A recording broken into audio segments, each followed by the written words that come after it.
This verse and the next few are about no causation and no birth, as was the previous one. So if you haven't listened to the previous video, it might be a good idea to do so, because it introduces this thread that we're following in the current verse. Verse 587. Mahamati asked, how, by whom, where and wherefore does the theory of no cause make its appearance? The Blessed One answered, when things are perceived as neither subject to causation nor above it, then the view maintained by the philosophers of birth and destruction is done away with. Well, as I mentioned previously, I've got a problem with this word theory. The Buddha did not theorize. The Buddha realized. So let's not talk about theories. Let's talk about realization of no cause. Because really this is what Mahamati's asking. Wherefore does the theory of no cause make its appearance? Where does it come from, in other words? And the Buddha actually answers how it's realized. When things are perceived as neither subject to causation nor above it, then the view maintained by the philosophers of birth and destruction is done away with.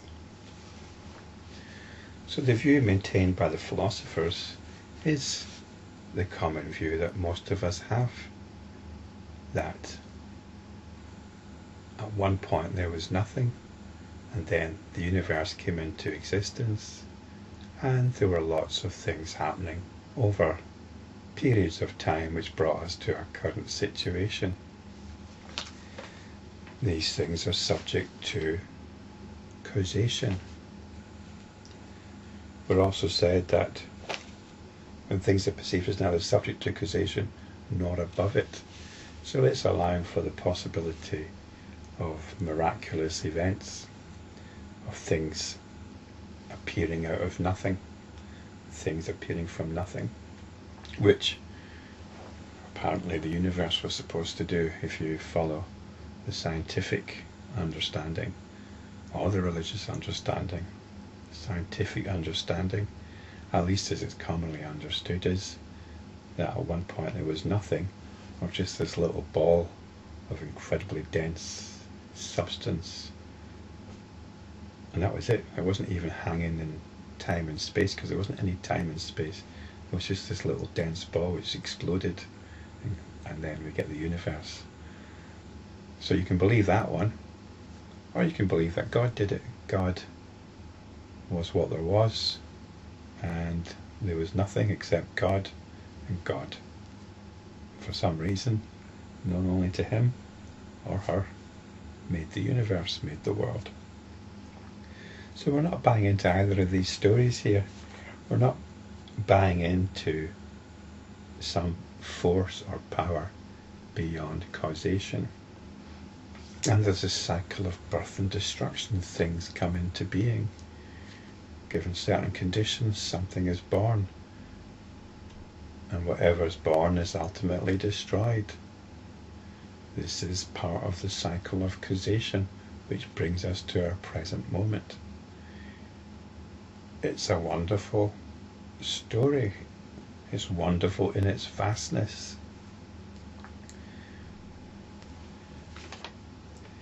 But we give up in it. When things are perceived as neither subject to causation nor above it. So the question for us, or the problem for us, if it is a problem, is how do we realize this? I spoke about this in the previous video, but we can explore this from different angles.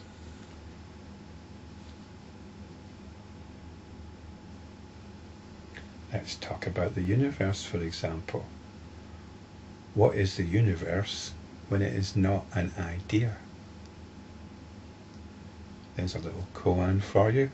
What is the universe when it is not an idea. This is something to meditate upon.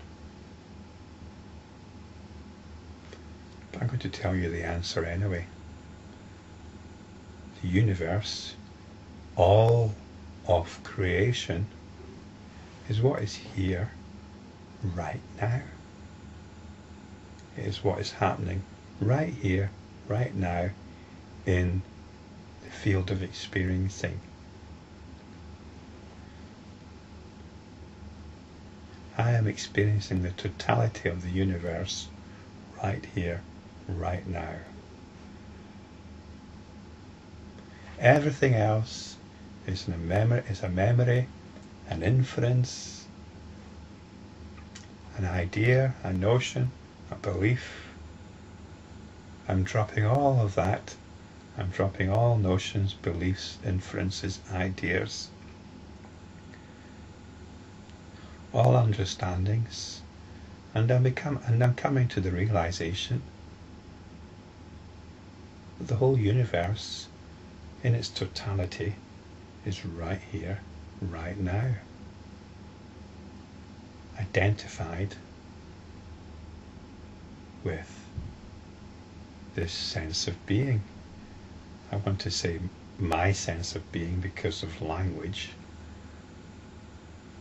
but since there's no me, it doesn't really apply. But yes, I could say my sense of being, although it's got nothing to do with me as a person. So I say this sense of being. And in this way, the view maintained by the philosophers, in other words, what you think of the world as an independent entity, is done away with. What this means is we are reinforcing our enlightenment practice. We are moving away from our identification with ideas, with what we've been told, with what we've been taught, with all sorts of understanding and beliefs. We're moving away from our identification with all that to realization of how things really are, in all their pristine glory, in all their pristine beauty.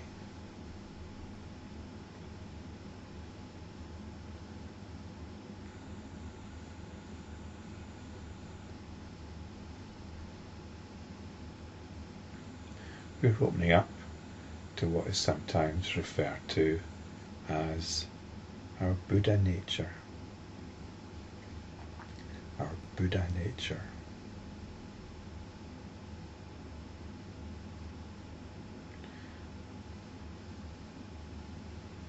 So let's come back to the universe as it is in all its totality and rest for a short while at least in our Buddha nature.